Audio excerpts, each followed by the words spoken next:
es importante verlo en la edad infantil?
Bueno, perdón, chicos, ahora sí.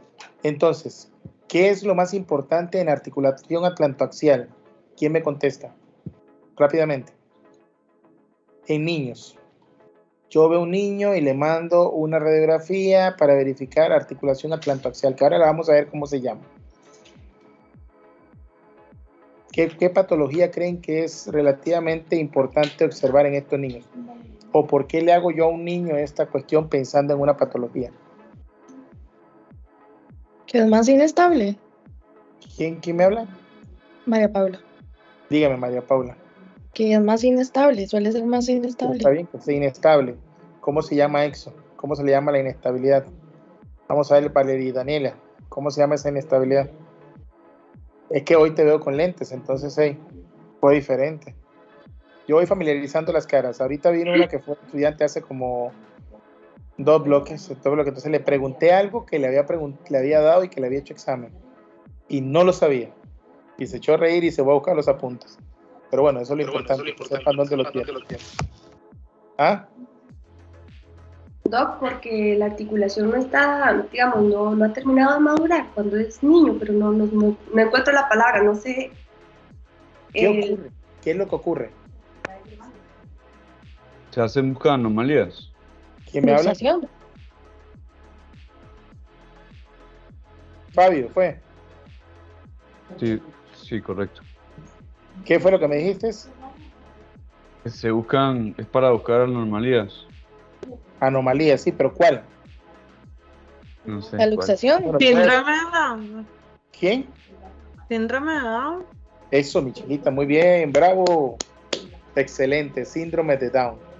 Entonces, bueno, si fue que lo sabías, genial. Si fue San Google el que te ayudó, también genial, porque pues me imagino que lo buscaste por ahí también, esa pudo haber sido una opción.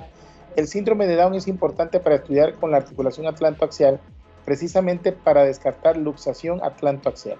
Ok, es bastante común en los chiquitos con síndrome de Down que ocurre esta patología. Entonces, para que lo tengan en cuenta, ok. Entonces, dentro de las cosas que uno tiene que tener en consideración, esto se llama radiografía con boca abierta o boca cerrada, y boca cerrada, que es lo que nos permite ver, digamos, el proceso odontoideo. Y ahí podemos ver la distancia que hay, uno realiza unas medidas, eso lo hace uno como radiólogo, pero a ustedes les permite ver si se ve torcida, si hay una fractura, ahora vamos a ver algunas, ¿ok? Entonces, eso nos ayuda a poder decir si hay una luxación atlantoaxial o una fractura atlantoaxial, o si hay una fractura de la apófisis odontoides, ¿ok?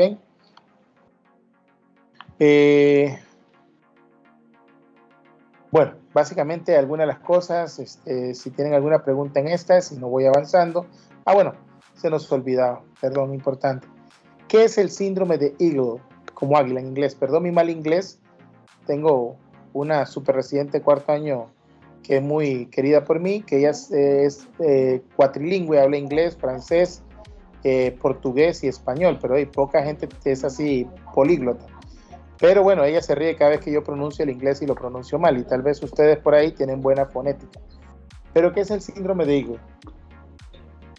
Es cuando la apófisis estiloides del temporal estaba más larga. Perdón.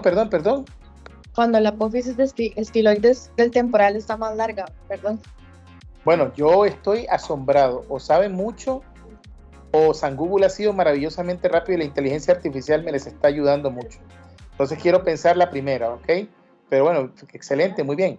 El síndrome de Eagle no es más que el proceso estiloideo que se calcifica o se alarga, por decirlo así, casi siempre es por calcificación, se ve más en gente de edad madura y gente de edad grande y ocasiona cervicalgia, ¿ok? El síndrome de Eagle normalmente es una de las patologías que uno pasa inadvertida porque nadie ve el proceso estiloideo y entonces se inadvierte y el paciente se queja de cervicalgia, inclusive dolor de oído recurrente. Entonces, muy bien, excelente, muy bien. ¿Qué otra cosa se me olvidaba? Bueno, uno puede ver a veces los huesecillos, en este caso quedó cortada la proyección de lo que van a ser los aritinoideos, el hueso yoides y algunos cartílagos del cricoides, que podemos observar. Importante ver la articulación temporomandibular. La articulación temporomandibular, hay una proyección que se llama ATM, que se dice con boca abierta y boca cerrada también la ATM para ver una patología que ocurre que es bastante común en adolescentes y gente joven, que normalmente ocasiona deformidad de la cara. ¿Cómo creen que se llama eso? Búsquenlo un segundito y ya les digo, un segundito.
Perdón, chicos, estaba discutiendo la cosilla precisamente un tema radiológico que a veces son de las cosas que uno en la vida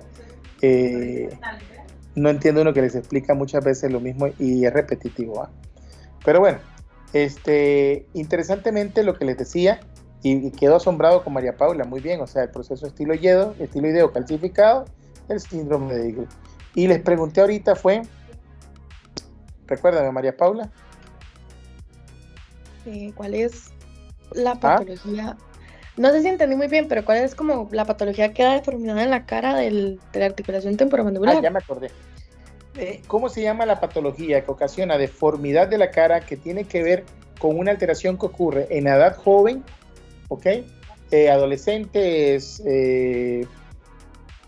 casi adulto joven, o sea, ustedes son un adulto joven, que causa deformidad por una alteración a nivel de la articulación temporomandibular. La reumatoide, la artritis reumatoide. ¿La qué? Artritis reumatoide. No. No. Esa sería artritis reumatoide juvenil, que la vamos a ver casi al final del módulo. Es bastante interesante, muchas cosas espero que aprendan muchas cosas de ahí, pero no, algo más sencillo. Más sencillo, Ok, y que tiene que ver con una patología odontológica. De hecho, la atiende el odontólogo y es una cirugía que hay que hacerle después. Muchas veces ocasiona prognatismo inclusive del paciente y deformidad. Para las mujeres es sumamente traumático porque las chicas tienden a ser muy estéticas de estarse viendo y si tienen asimetrías en el rostro y todo. La mayor parte de los hombres pasan inadvertidos porque uno no se anda fijando en eso. Entonces, si se ve medio raro, se dejan crecer la barba más de un lado que del otro y disimulan la cosa. Pero ocurre más comúnmente, por lo general, en el caso de las mujeres con esa deformidad que se nota más. Bueno, hipertrofia del cóndilo femoral, ¿ok? La hipertrofia del cóndilo mandibular. La hipertrofia del cóndilo mandibular normalmente lo que ocasiona es una asimetría, entonces causa deformación y subluxación, y eso normalmente lo podemos medir. Hay varios exámenes que hace uno. Uno es la ATM, en la que uno hace la medición y dice que tiene, y el examen funcional para determinarlo es un estudio de gamografía ósea del cóndilo mandibular, que es una imagen focalizada. Entonces uno mide los dos cóndilos, ve la cantidad de fijación del calcio en uno y en el otro, y dice, ok, la afectación va a estar donde está más caliente. Entonces eso sería básicamente la patología. Muy sencilla, muy bonita, muy práctica, y es una patología odontológica, pero termina siendo siempre consultada por un médico, para un médico general. Bueno, pasando adelante, tenemos entonces una imagen de tomografía computada básica, sencilla, elemental, de imágenes normales. ¿Cómo diferenciar? ¿Se acuerdan anatomía? Hay una fosa anterior, una fosa media y una fosa posterior. La fosa anterior aloja lo que es el lóbulo frontal, la fosa media el temporal, y la fosa posterior aloja parte de lo que es cerebelo, lo que es el puente, y dispone por encima de ello lo que va a ser la parte del cerebro, del occipital. Si vamos viendo cortes superiores, pues vamos viendo lo que es el puente. Vemos inclusive algunas estructuras, por ejemplo, en este caso, donde se va cruzando parte de lo que va a ser el quiasma. Vemos lóbulo frontal, línea media, ¿ok? Un corte superior, vamos viendo tercer ventrículo, las cisuras de Silvio, ¿ok? Vamos viendo lo que va a ser posiblemente parte del drenaje del tercer ventrículo, la cisterna ambiens, que es la que vemos aquí con la sonrisita. Más adelante vemos la glándula pineal. ¿Alguien tiene idea? Yo ya lo he dicho en otras cosas, quizás los que ya han estado conocen y se acordarán. ¿Cómo se le llama la glándula pineal? ¿Qué nombre recibe desde el punto de vista psiquiátrico la glándula pineal?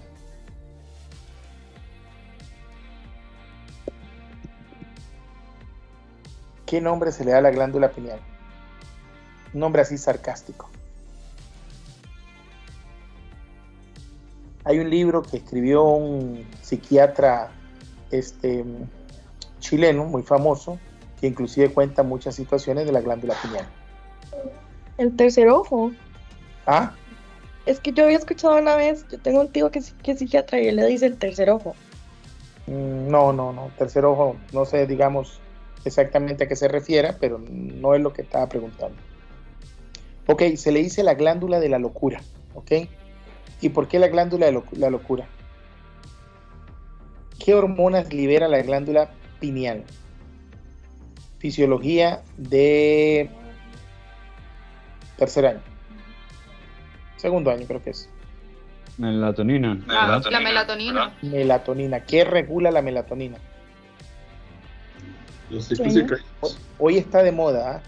Ahí por ahí está Mikal, que es, ya yo le vi así como toda una facha de anti-aging y todas estas cuestiones estéticas, ya yo la veo pintándose por ese lado. Y ahí después, cuando esté en eso, me mandará un mensaje y se acordará de mí y me dirá que tenía yo razón de lo que le vi. Pero bueno, la melatonina hoy está de moda en ese tipo de cosas. ¿Qué regula la melatonina? El ciclo de sueño El vigilio. sueño. El sueño, correcto. Ok, ¿a qué edad ocurre la disminución de la melatonina? En los ancianos. Ok, ¿por qué digo yo que disminuye la melatonina? ¿Quiénes tienen abuelos vivos o mamás grandes que sean ustedes los que llaman aquí en Costa Rica los cumiches, o sea, los chiquiticos y que los papás eran grandes cuando los tuvieron? ¿Alguno tiene por ahí un papá grande? ¿O tienen abuelas? ¿Qué pasa con las abuelitas? ¿De qué se queja todo el mundo de las abuelitas? Que no duermen bien. Que no duermen bien. ¿Ok? Que no duermen bien y eso normalmente ocasiona que haya un trastorno del sueño y entonces ese trastorno del sueño está regulado por falta de melatonina. ¿Y esto a qué se debe? ¿Qué es lo que ocurre a cierta edad? Que ahora me van a decir la edad con respecto a la glándula pineal. Que de hecho, cuando uno ve un TAC lo identifica rápidamente. Se calcifica. Se calcifica. ¿A qué edad más o menos ocurre la calcificación de la glándula pineal? Ya Gloriana se me cansó. Ahí estaba haciendo unos ejercicios de calistenia porque ya la estoy durmiendo. Estoy tratando de no ser aburrido, Melania. Gloriana, perdón. Estoy tratando de ser lo más práctico posible. Entonces, ahí está con sueño la pobre, pero bueno. ¿A qué edad ocurre la calcificación de la glándula pineal en forma fisiológica? Ha muerto risa Fabio. Eso ya lo había dado Fabio, ¿verdad? Fisiológica.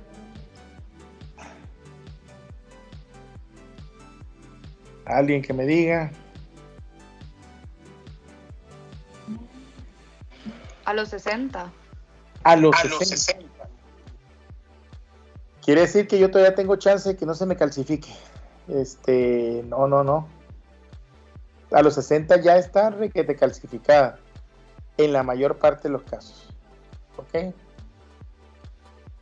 ¿A qué edad? Veas, San Google por ahí lo Entre tienen. los 40 y 50. ¿Ah? Es que estaba buscando en el libro y dice 40 a 50.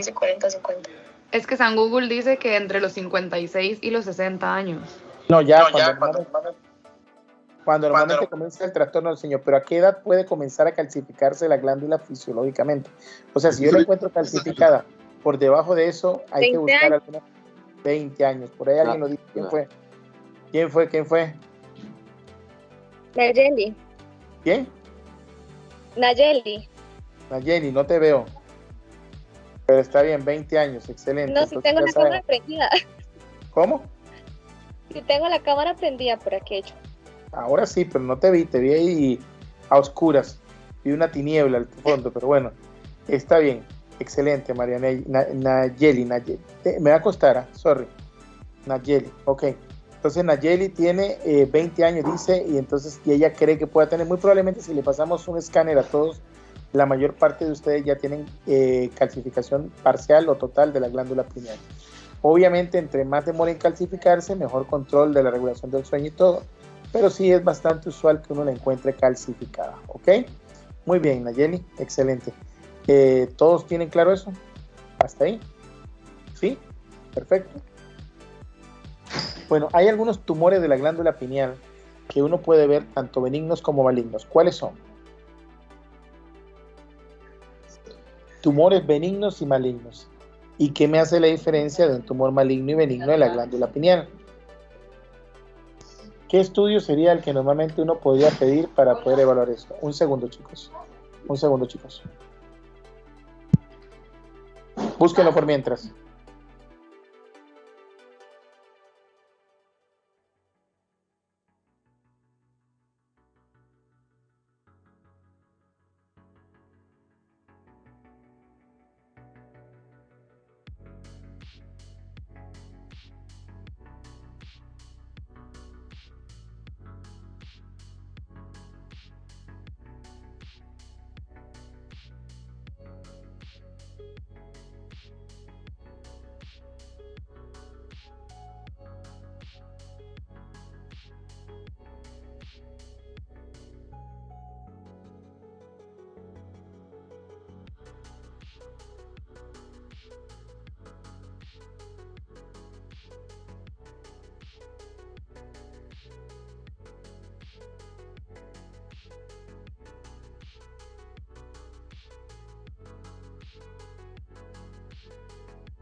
Denme un momento, chicos, un segundito.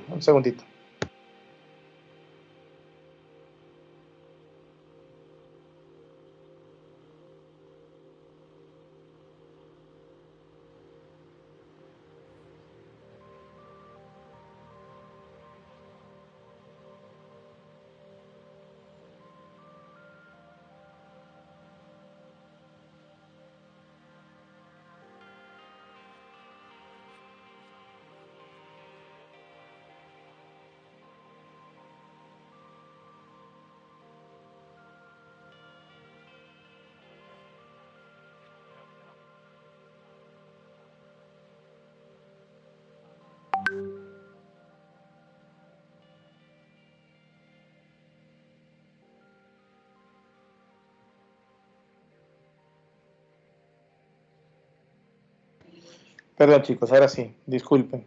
Es que estuvo intenso el tema. Bueno, les pregunté que cuáles eran los tumores más comunes de la glándula pineal, benignos y malignos, ¿cuáles son?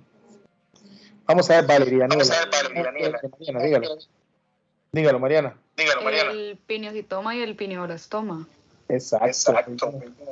¿Y cómo diferencian las características? El pineocitoma es como el que es menos grave, creo. Ajá. Y el pineoblastoma, y que le da como a adolescentes, creo, algo así.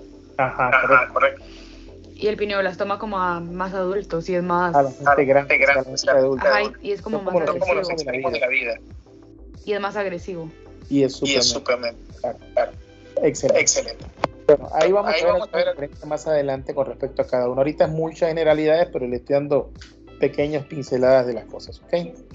Entonces, bueno, dentro de las cosas normalmente que tenemos, pues podemos observar, digamos, algunas cosas como lo que son las cabezas de los núcleos caudados, los lenticulares, esto es la cápsula interna, el brazo anterior y el brazo posterior, la cápsula externa, el brazo anterior, el brazo posterior.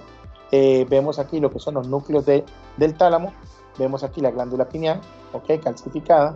Observamos inclusive lo que es la sustancia gris y la sustancia blanca, ven la transición aquí entre una y otra, ¿ok? Esto es gris, esto es blanco, y algunas patologías que vamos a observar en este sentido.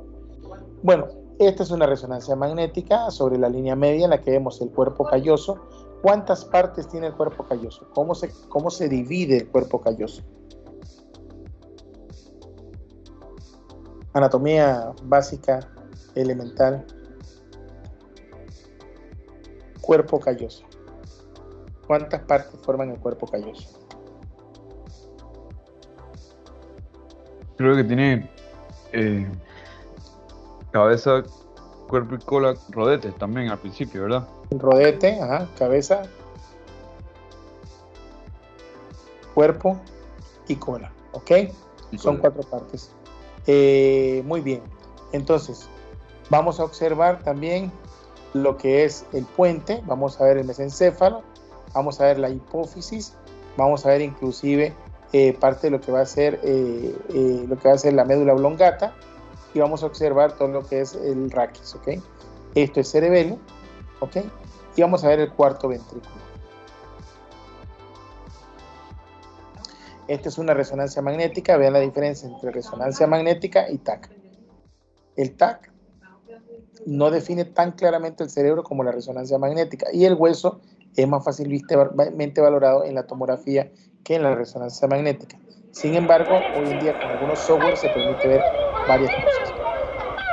Pero igual, vamos a ver la línea media, vamos a ver la sustancia blanca, lo que es la cabeza del núcleo caudado, lo que es el lenticular, vamos a ver el brazo anterior, el brazo posterior, lo que son los núcleos del tálamo, y el tercer ventrículo, lo que son los ventrículos laterales, ¿okay?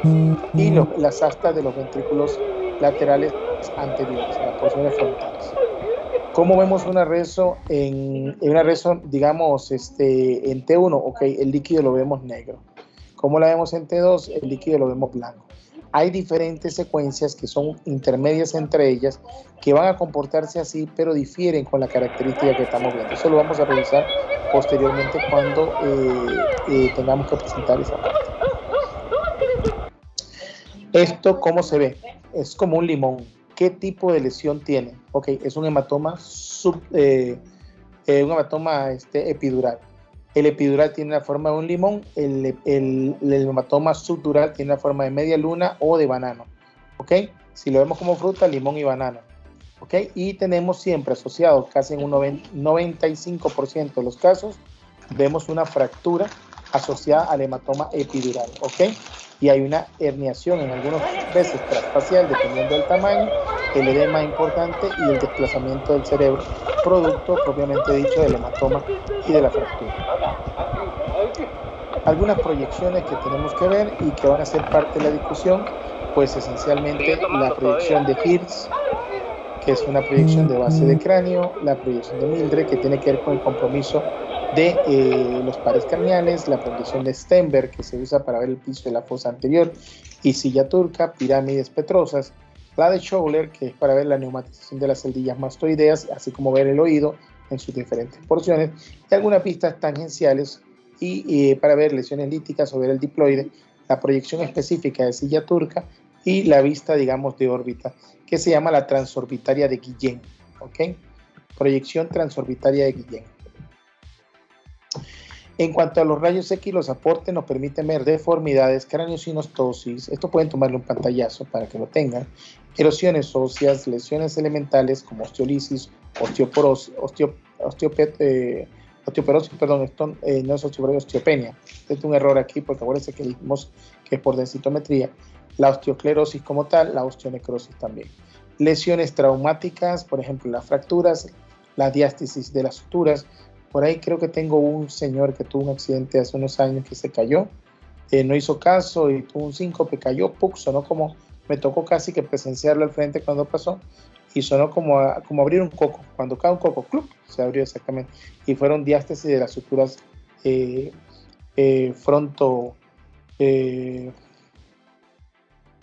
no, de la línea media, fue la que se abrió, perdón. También tenemos para ver signos, por ejemplo, de hipertensión endocraniana y algunas calcificaciones tanto benignas como malignas. Bueno, aquí hacemos un cambio de cassette y entramos a una entidad importante que es la enfermedad cerebrovascular, recordando rápidamente que el ictus podemos verlo en dos grandes grupos, el isquémico y el hemorrágico, en el caso también adicionalmente de los aneurismas cerebrales, y es la tercera causa en el caso de las enfermedades cerebrovasculares en el occidente de muerte, así como, digamos, debe considerarse la misma como una urgencia médica. Si está claramente identificado los signos y si claramente se evidencia clínicamente que la tiene.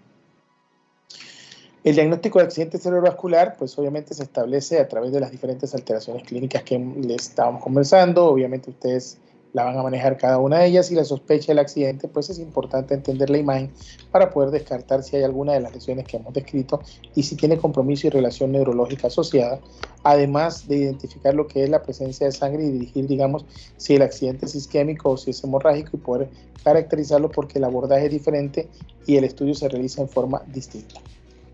En la mayoría de los accidentes cerebrovasculares agudos, esto va a ocurrir casi siempre en las primeras 24 horas que se den las manifestaciones clínicas. Pueden ser inmediatas o un poco más tardías. Un segundo.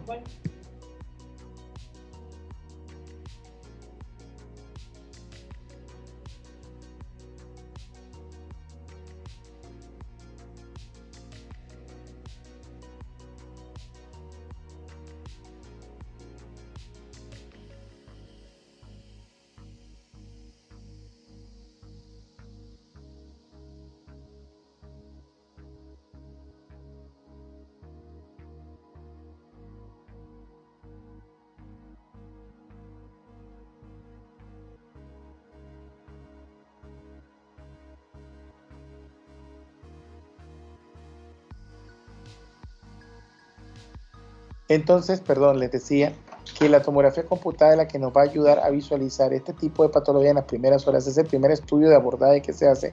¿Se puede hacer una resonancia magnética? Sí, pero en nuestro medio no es tan fácil acceder a las resonancias magnéticas, por lo cual, pues el que tenemos relativamente más fácil de acceder son la tomografía computada.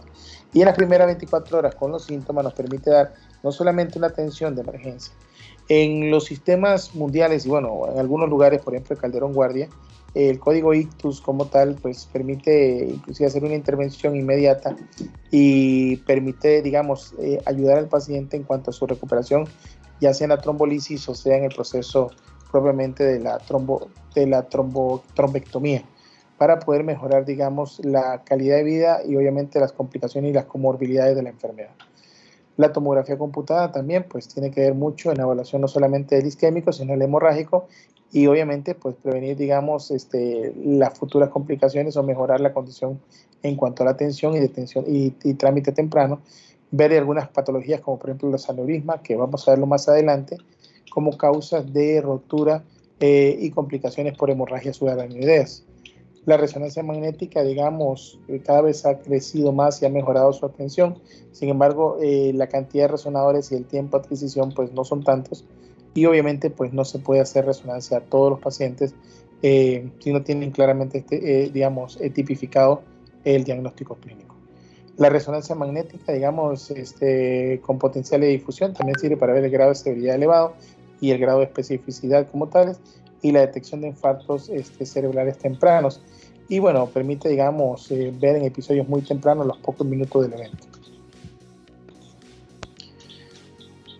¿Cuántos segmentos tiene la arteria cerebral media? ¿Alguien tiene idea los nombres y los segmentos de la arteria cerebral media?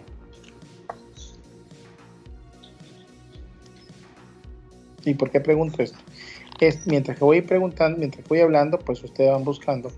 Y esto lo pregunto porque el tamaño de la lesión, ahí no sé si Mariana está hablando con nosotros o está hablando por aparte, me parece. ¿Tenía la respuesta, Mariana? No. Perdón.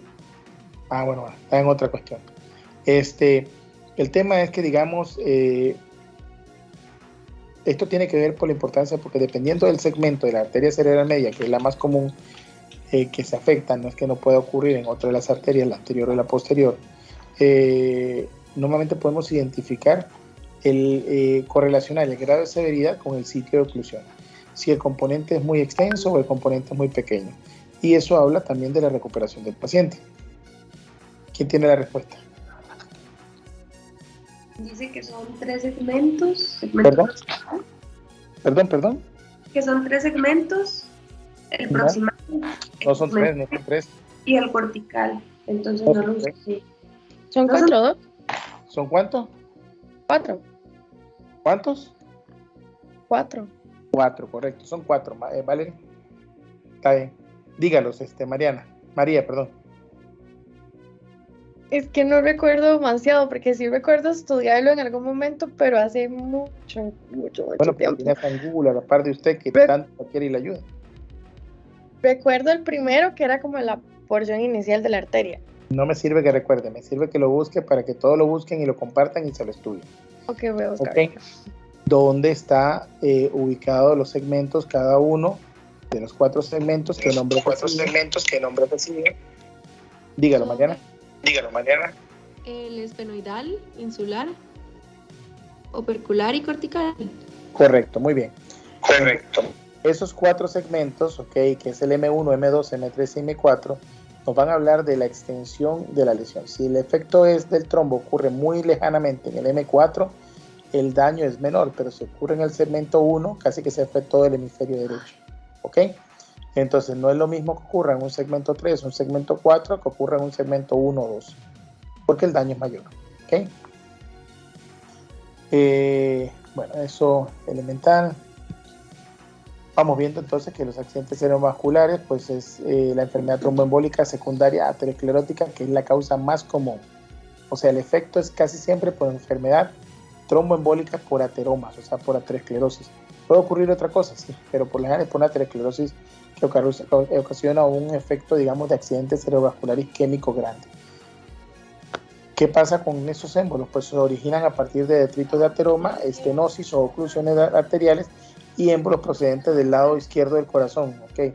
¿Por qué el lado izquierdo? Porque el lado izquierdo es el que saca la sangre que va hacia las arterias y obviamente la que va hacia el cerebro. Entonces, pero pueden haber, además de émbolos que salgan del corazón, del lado izquierdo, del ventrículo izquierdo, pueden haber también ateromas, no solamente en la aorta, sino también en la emergencia de la arteria carótida común, o hay variantes anatómicas de la arteria carótida común que emerge directamente de la arteria subclavia. Hay varias variantes Los sistemas arteriales y venosos tienen muchas variantes anatómicas, igual que las vías urinarias, igual que lo que es el sistema biliar, el linfático. Hay varios sistemas que tienen muchas variantes anatómicas. El vascular es uno de ellos. Entonces, el hallazgo más frecuente en el accidente cerebrovascular agudo es isquémico, va a estar normal por lo general en las primeras 24 horas. Posterior a esto, pues va a notarse la isquemia. A veces lo encontramos normal, a veces está manifiesto. Pero por lo general, pues mantiene un grado de normalidad en la tomografía. Y se observan afectaciones en los territorios de distribución vascular múltiple, que es necesario descartar la posibilidad de una embolia o una vasculitis, que esa es otra causa. Y el accidente cerebrovascular también atraviesa territorios vasculares y puede afectar zonas existentes entre ellos, o sea que tienen correlación, y puede haber la posibilidad de una hipoperfusión secundaria a hipotensión. Puede haber un espasmo que recupera posteriormente, por ejemplo, esto es conocido como el isquemia cerebral transitorio, y esto, digamos, no deja daño, pero hay otros que se sostienen, y normalmente ese espasmo, ese trombo, lo que sea, pues entonces ocasiona ya el evento isquémico como tal. Estos territorios a veces cuando pasa se llaman territorios limítrofes, ¿ok? Son los que quedó y no quedó, es el famoso ICT, que a veces pues no es tan ICT, sino que era realmente un isquemia. Entonces, para ir, digamos, aterrizando la parte de vascular, pues obviamente la parte isquémica, la tomografía, lo recomendado, si se descubre, digamos, un segundo, que me está llamando un jefe, un segundito.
No, cualquier cosa tiene el micrófono apagado.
Disculpen, chicos, que me pidieron una cuestión ahí.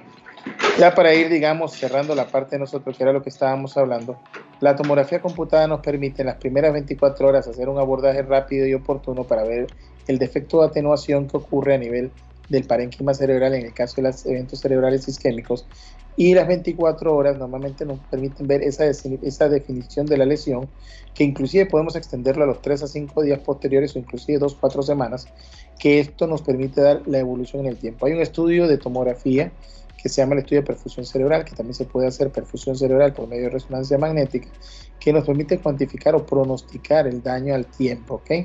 Ahí yo les voy a pasar unos articulitos para que lo vean, pero para que lo tengan, digamos, en cuenta en cuanto a lo que es la parte de perfusión cerebral.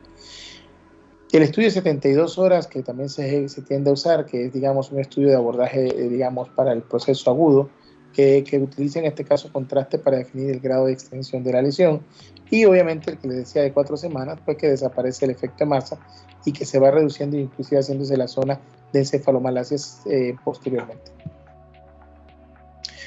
Esto es un edema citotóxico, así se le llama, que se ve comúnmente en la enfermedad isquémica, ¿ok? Y se ve el desplazamiento de la línea media de la luxación, la desviación transfacial, digamos, de lo que va a ser el edema del evento isquémico. Este es un evento bastante grande, que por su tamaño, ubicación y todo, lo podemos localizar aproximadamente en lo que es M2, ¿ok? A veces inclusive vemos niveles de M3, por ejemplo, que se extienden básicamente por edema. Sin embargo, en este caso sería un M2, perdón. En este otro caso, normalmente ya vemos la cavidad, digamos, con tendencia a la encefalomalacia, inclusive involucrando una ventrículomegalia ipsilateral con una hidrocefalia ex vacuum, que es, digamos, compensatoria al proceso. Hacemos, digamos, una rápida explicación con respecto a lo que es la hemorragia cerebral, producto del evento hemorrágico, y que es la causa de hemorragia más común, no es la causa más común, es la causa del 15% de los accidentes cerebrovasculares, lo más común es el isquémico, y esta hemorragia está asociada por lo general a mayor morbimortalidad en comparación que el isquémico. El isquémico por lo general, pues la mayor parte pueden evolucionar posteriormente con grandes secuelas y comorbilidades de fondo. Esta es una hemorragia intraparenquimatosa, si observan intracerebral también, que observan la sangre se ve como blanca en la tomografía sin contraste, ¿ok? Tiene otros focos de sangrado que casi siempre son arterias perforantes a lo que son los núcleos basales, ¿ok? Inclusive a las talámicas.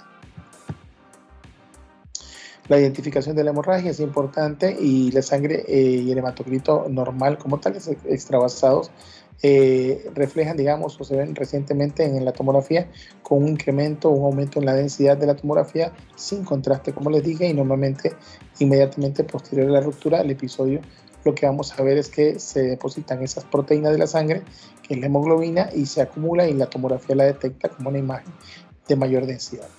Inclusive las unidades Homefield, cuando las medimos, se pueden ver en esa forma. La densidad de la sangre normalmente en el sistema ventricular puede pasar cuando hay sangrado intraventricular, ruptura, digamos, ependimaria, y el sangrado se va hacia los ventrículos laterales con mayor severidad en este caso. Y también podemos ver que posteriormente se conforma el coágulo en la sangre y aproximadamente a los 3 días se produce un fenómeno de deshidratación del coágulo. En ese tercer día, normalmente esa disminución de la densidad va dándose progresivamente y paulatinamente, evidenciándose posteriormente en las semanas siguientes, y el coágulo pues disminuye su tamaño de densidad y posteriormente se producen los eventos normales de muerte y apoptosis de células neurales y posteriormente la cavitación como tal. En el caso de, digamos, del manejo y el control rápido. La mayor parte de ellos pues tienen una alta tasa de mortalidad y también pues aproximadamente a los 2 meses solo queda, digamos, una zona hipodensa que corresponde al sitio de sangrado. ¿Qué es lo más común de los sangrados cerebrales? Por lo general son las rupturas de aneurisma. El aneurisma más común es el sacular y que se debe a un debilitamiento congénito de la pared arterial. Generalmente ocurren las ramificaciones del polígono de Wills y esto normalmente en la base. Los sitios más comunes de ocurrencia tienen que ver con la arteria cerebral media y también pues tienen una característica familiar. Hasta el 10% de los casos pueden verse en las familias. Si es una persona que tuvo un aneurisma cerebral o que tiene un aneurisma cerebral, los hijos, la familia en términos tienen 10% de probabilidad. Por esto es que normalmente cuando se detectan se estudia a la familia también. Y esto pues también se asocia a enfermedades del tejido conectivo, de la colágena, y que bueno, hay que ver, digamos, si no tienen una colagenopatía de fondo. En los pacientes con colagenopatías es una probabilidad alta.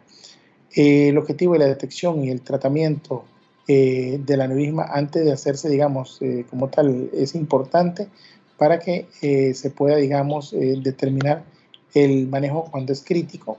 Normalmente ocurre cuando se da un aneurisma que mide 10 milímetros o más. ¿Okay? Casi siempre se trata de hacer el clipaje, que es una técnica endovascular para tratar de clipar el aneurisma, y esta es la medida de referencia, 10 milímetros. Entonces estamos hablando, para que se acuerden, 10% de ocurrencia familiar, 10 milímetros de tamaño como límite. ¿Ok? Aquí tenemos una imagen de un aneurisma cerebral. Tenemos otra imagen en la tomografía. Esta es una reconstrucción de los vasos. Vemos muy bonita la basilar, las arterias vertebrales, cómo se ve el pantalón. Inclusive vemos lo que son las cerebrales posteriores. Vemos la cerebral media, aquí muy bonita. Y vemos aquí la cerebral anterior y esta dependencia del aneurisma de la cerebral media. ¿Okay? Cuando se rompe un aneurisma, normalmente pasa sangre al espacio subaracnoideo. De hecho, la gran parte de las hemorragias subaracnoideas hay que buscar siempre ruptura de aneurisma no traumática, que es la causa más frecuente de hemorragia subaracnoidea. Las traumáticas pues son el 20%, el 80% son por aneurismas. Pero la única, digamos, que digamos hay que pensar siempre es cuando tenemos una hemorragia subaracnoidea. Los traumatismos, las malformaciones arteriovenosas y las irrupciones de lo que es la hemorragia intraparenquimatosa también se dan lugar con la hemorragia subaracnoidea concomitantemente, pero este es un porcentaje de menos del 1%. Lo más importante, teniéndolo en cuenta y resumiendo, es que cuando tengo un paciente que tiene un aneurisma que sospechamos que está roto, lo tenemos que pensar cuando encontramos una imagen subjetiva de aneurisma. ¿Okay? Un aneurisma, pero de hemorragia subaracnoidea. Una hemorragia subaracnoidea tiene una alta probabilidad de un aneurisma de fondo causante del sangrado. La identificación de la hemorragia secundaria por rotura, normalmente tenemos que pensar que vemos sangre que se va a ver hiperdensa, que puede llegar a visualizarse entre los surcos y las cisternas, en la hoz del cerebro, la hoz mayor y la hoz menor, y que normalmente la hoz se ve hiperdensa y hay un ensanchamiento y con bordes irregulares, y es la zona de sangrado que nos indica la probabilidad también de que ocurra, digamos, una localización proximal por la acumulación de un aneurisma. Bueno, algunas imágenes. Esta es una hemorragia subaracnoidea. Ven que inclusive es sangre distribuida en las cisternas, ¿okay? Y vemos que también sangre en los surcos, en la cesura del silvio, a nivel de las suturas en la parte de la sagital superior. Y aquí hacemos un alto para dar inicio a la parte que le corresponde a ustedes. Fabio, hagamos un favor, anotamos. Listo, ya está apuntado. Ok, anotamos que quedamos en aumento de la presión intracraneal, ¿ok? Listo. Entonces, ¿quién es el primero?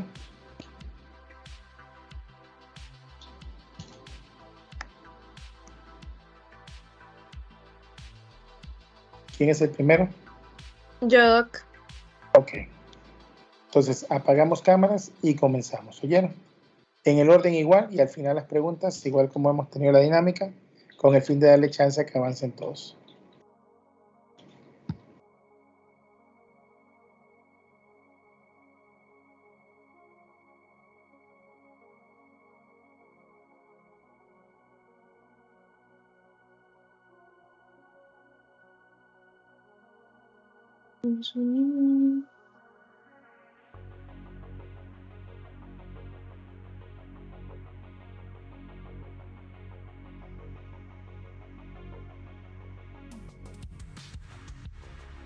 ¿Me podrían confirmar si están viendo mi cámara? Ah, bueno, la pantalla. Está viendo tu Perdón, cámara. sí, voy a desconectarme. Ahora sí estoy desconectado, ya puedo usarla. Ok. Denme un momentito.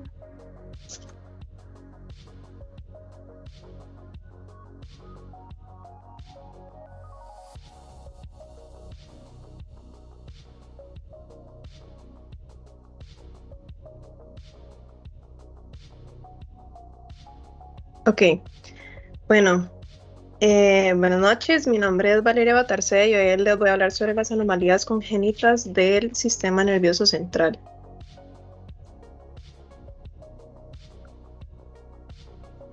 Ok, primero necesitamos una definición de lo que es en realidad las anomalías.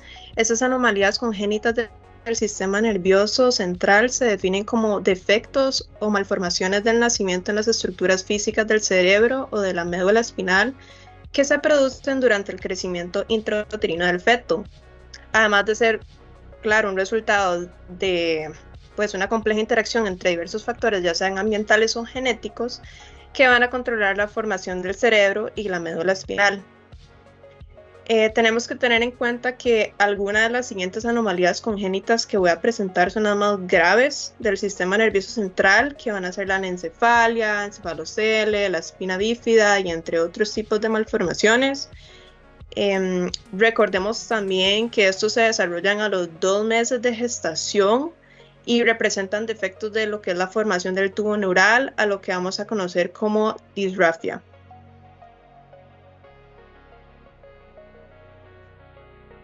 Entonces, primero vamos a empezar por lo que es la neurulación. Ay, perdonen que escribí neurilación. Este consiste en un proceso que pasa de ser una placa a un tubo y va a formar el canal neural, de tal manera en la que este tubo se empieza a formar a partir de lo que es el neuroectodermo. Esto ocurre en la 4ª semana del desarrollo embrionario y se van a presentar una serie de pasos para su formación. No sé si alguno de ustedes se acuerda de lo que es la neurulación y si quieren pueden participar o pueden buscar también. Yo espero. La formación del tubo neural. Ajá, pero ¿te acuerdas de cómo era como los pasos para que se vaya formando el tubo? ¿O alguno otro que quiera ayudar?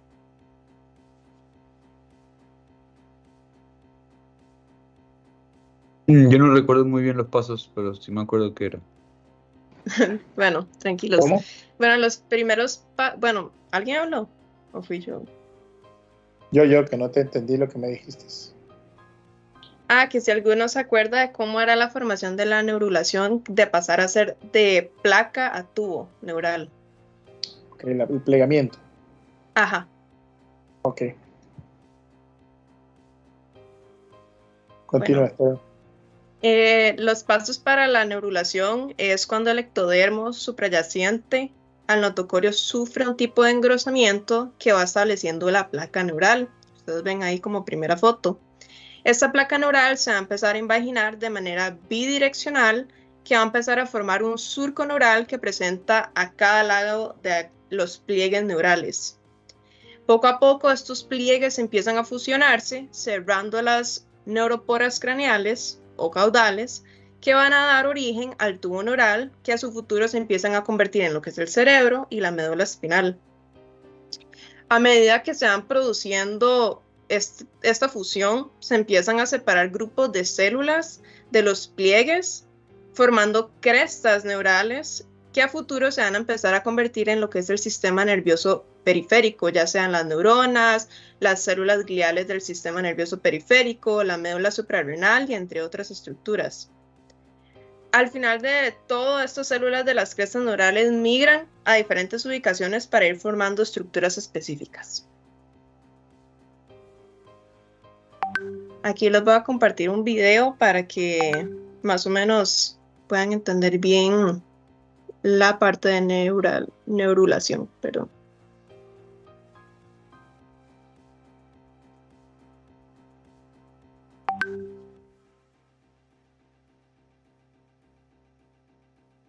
Démosle un chancecito para que cargue.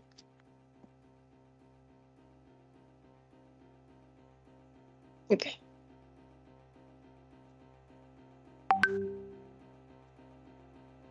The first event of neurulation is the formation of a thickened area of cells, called the neural plate. The neural plate forms at the cranial end of the embryo and grows in a cranial to caudal direction. The cranial or head end of the neural plate indicates the region of the future brain, and the narrower caudal or tail end represents the future region of the spinal cord. By the end of the third week of development, the lateral edges of the neural plate become elevated and move together to form the neural folds. The resulting space, created by the folding of the neural plate, is called the neural groove. The neural folds fuse together, and the neural plate transforms into the neural tube, the precursor to the central nervous system. Fusion of the neural tube usually begins in the middle of the embryo, extending in both cranial and caudal directions. During the closure of the neural tube, cells on the crest of the neural folds detach, forming a new cell population called the neural crest. These cells contribute to the formation of the peripheral nervous system. Once the neural tube has completely fused, the process of neurulation is complete.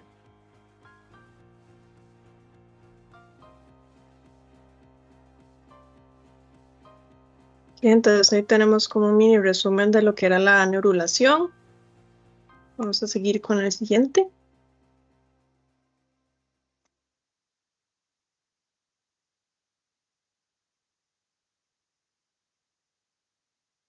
Ok, ahora vamos a hablar sobre las manifestaciones asociadas a las fallas del cierre del tubo neural, que había mencionado anteriormente, que es el disgrafismo espinal. Empecemos primero por lo que es la espina bífida. La espina bífida es un defecto del tubo neural, un tipo de defecto congénito del cerebro, la columna o de la médula espinal. Ocurre más que todo si la columna del feto no se cierra completamente durante el primer mes de embarazo y se pueden presentar algunos tipos de síntomas, como la apariencia normal de la espalda del bebé, desde un mechón de pelo o un hoyuelo o marca de nacimiento, una protuberancia con apariencia de bolsa que se encuentra en la columna. Pueden haber problemas intestinales o de vejiga, ya sea de estreñimiento o incontinencia. Puede haber hasta incluso pérdida de la sensibilidad por debajo de la zona de la lesión, en especial en bebés nacidos con meningocele o mielomeningocele.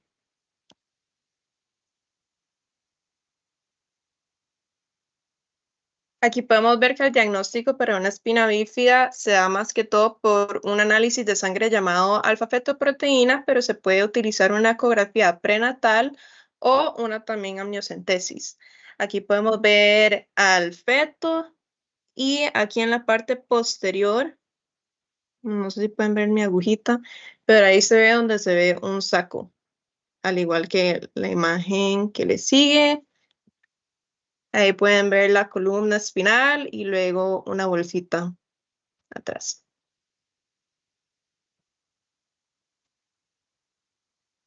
Luego tenemos lo que es meningocele. Meningocele es una hernia plana de las meninges. Es una afección que pudo deberse ya sea a la falta de ácido fólico al principio del embarazo, medicamentos que hayan sido anticonvulsivos, que haya utilizado la madre, puede también ser por diabetes y etcétera. O puede haber sido también por algún tipo de antecedente en la que la madre ya haya presentado un bebé con una espina bífida que haya llegado a una meningocele. Algunos síntomas pueden ser la pérdida del control de los esfínteres, falta de la sensibilidad parcial o total, la parálisis total o parcial de las piernas, o incluso debilidad de caderas, piernas o los pies de un recién nacido. La meningocele se puede diagnosticar por medio de lo que es igual, el análisis de sangre de que es la alfa-fetoproteína. También se puede diagnosticar por una ecografía prenatal o una resonancia magnética que puede demostrar el desarrollo del mismo. Entonces aquí podemos ver una resonancia magnética en fase T1, como ya había mencionado el doctor, que es negro, y T2, que es blanco. Entonces aquí detrás del cuello pueden ver una bolsita, igual negro, y en la segunda imagen de color blanco. Luego tenemos la mielomeningocele. Esto ocurre cuando la columna vertebral y la médula espinal no se cierran antes del nacimiento Igual sea por la falta de ácido fólico en la dieta de las mujeres embarazadas, medicamentos anticonvulsivos, una obesidad o diabetes mal controlada que pueden aumentar el riesgo de tenerlo. Unos síntomas que puede presentar son la debilidad, la pérdida de sensibilidad o problemas para mover las partes del cuerpo que quedan por debajo de la malformación, problemas del control del esfínter como defecación o orinar. La mielomeningocele se puede diagnosticar por medio de una resonancia magnética. Entonces, ahí en las flechitas igual pueden ver el saco que se observa en la parte de la espalda baja.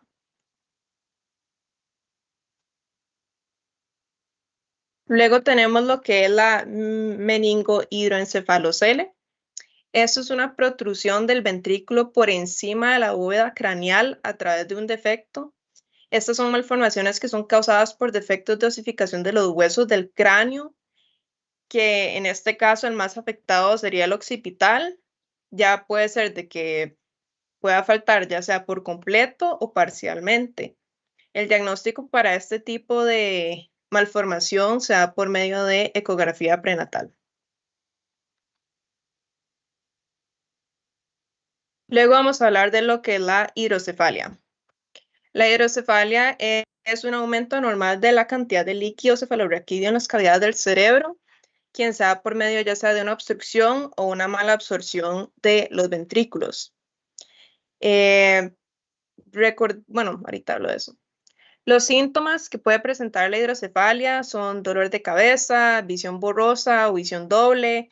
Pueden ver movimientos oculares anormales, náuseas, vómito, somnolencia o pereza o incluso agrandamiento anormal de la cabeza de un niño de 1 o 2 años. Este es el sistema ventricular.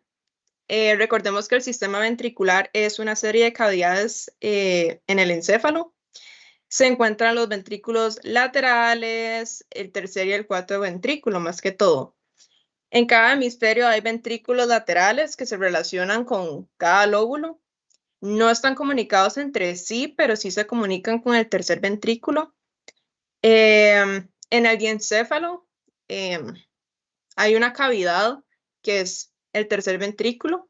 Y también existen otras cavidades que son angostas, como el acueducto cerebral o de Silvio, que se encuentra en la porción del tallo que es el mesencéfalo.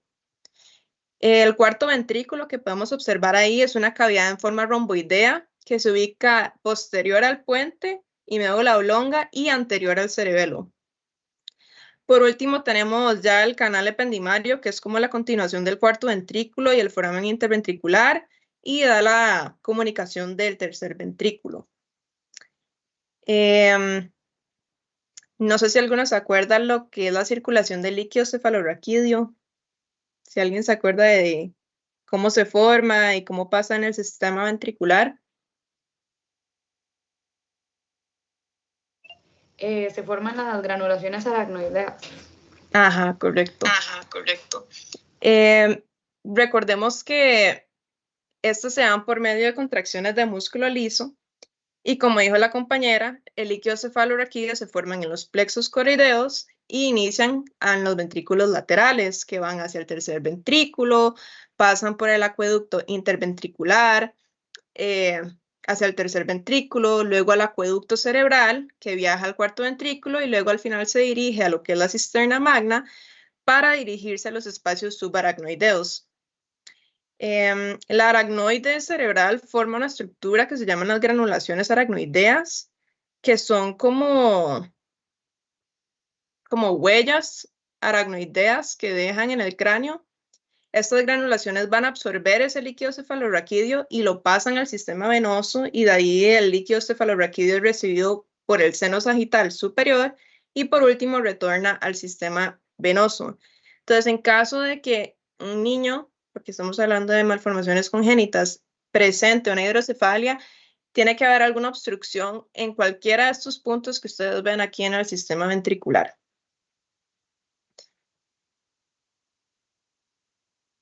Recordemos también que al tener la presencia de ya sea un tumor, un coágulo, un quiste o hasta incluso un parásito, produce esa misma acumulación de líquido cefalorraquídeo. Entonces, cuando esto sucede, se da la dilatación de una o más partes del sistema ventricular debido al aumento de volumen que va a haber de líquido cefalorraquídeo produciendo la misma hidrocefalia.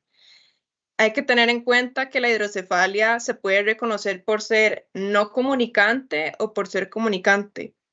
Cuando hablamos de una hidrocefalia que no es comunicante, es aquella que se limita el flujo dentro del sistema ventricular por la misma obstrucción.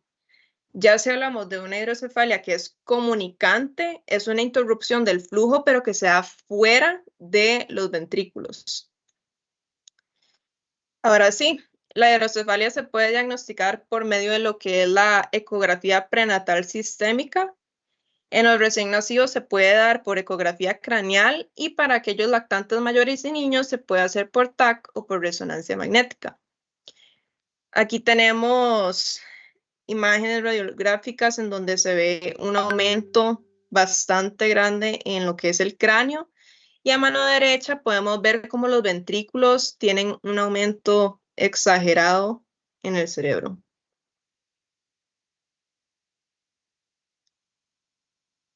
Luego tenemos lo que es la craneosquisis.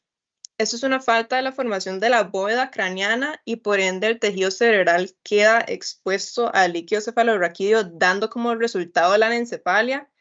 Eso se debe a que no hay un cierre de manera adecuada en las fontanelas anteriores y posteriores. Los síntomas que puede presentar la craneosquisis es un cráneo deforme, con la forma que se adopte según sus suturas están afectadas, un desarrollo de un revuerte duro y elevado a lo largo de las suturas afectadas y cambios atípicos de lo que es el cráneo. Tenemos lo que también es la anencefalia. Esta se produce cuando la parte superior del tubo neural no se cierra por completo, como pueden ver en la imagen a mano izquierda. Esto resulta en el nacimiento del bebé sin la parte frontal del encéfalo, que es el prosencéfalo, y la parte que se encarga del pensamiento y la coordinación, que, claro, va a ser el cerebro. Algunos síntomas que puede presentar un feto con anencefalia incluyen un cerebro muy pequeño, con solo algunos reflejos básicos, ya que la parte superior del cerebro no está presente. Hay una ausencia de los huesos del cráneo, va a tener orejas anormales, anomalías cardíacas y hasta incluso anomalías del paladar. La anencefalia se puede diagnosticar por medio de una ecografía prenatal. Como podemos ver en la ecografía, casi que ni se nota que hay cráneo del todo, solo podemos ver parte del cerebro que se encuentra en la ecografía y lo mismo en la imagen a mano derecha. Solo podemos ver parte del cráneo y un poco de cerebro.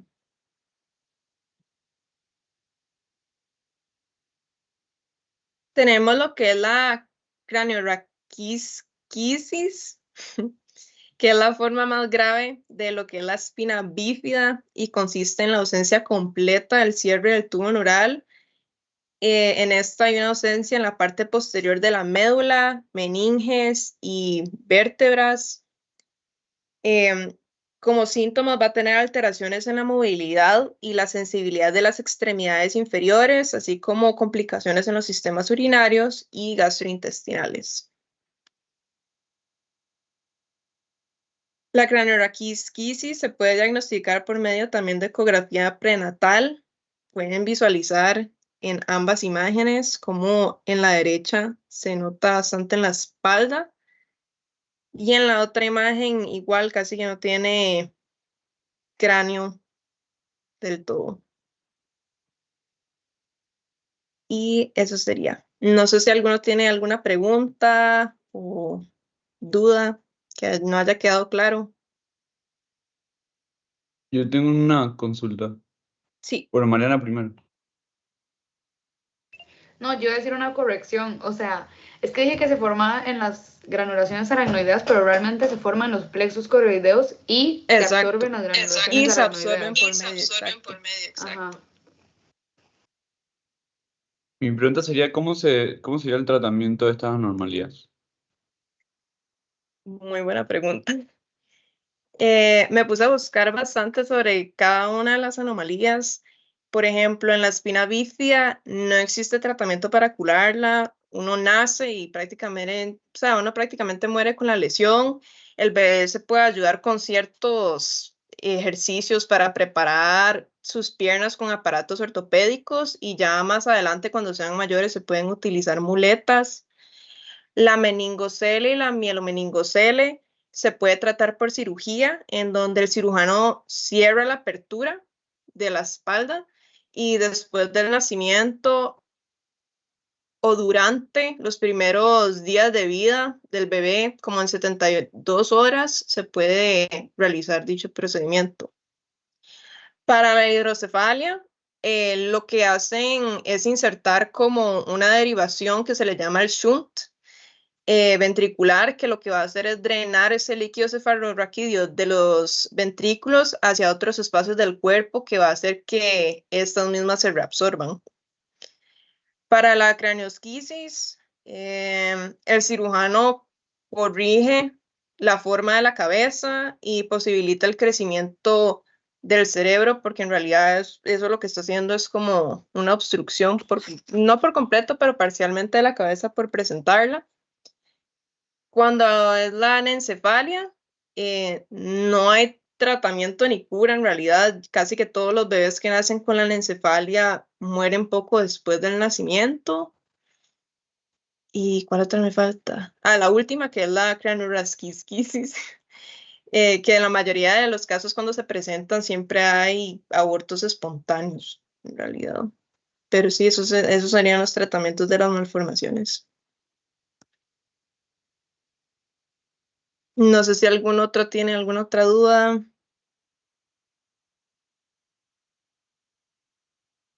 Se vale decir no. No, Todo bien, todo bien. Ok, perfecto. Eso sería entonces. Muchas gracias.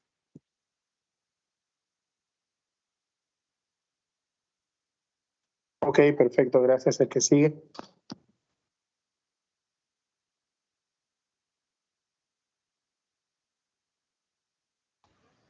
Creo que voy yo, Doc. Voy a compartir la pantalla. ¿Sí se me escucha? Sí, se escucha. Perfecto, gracias.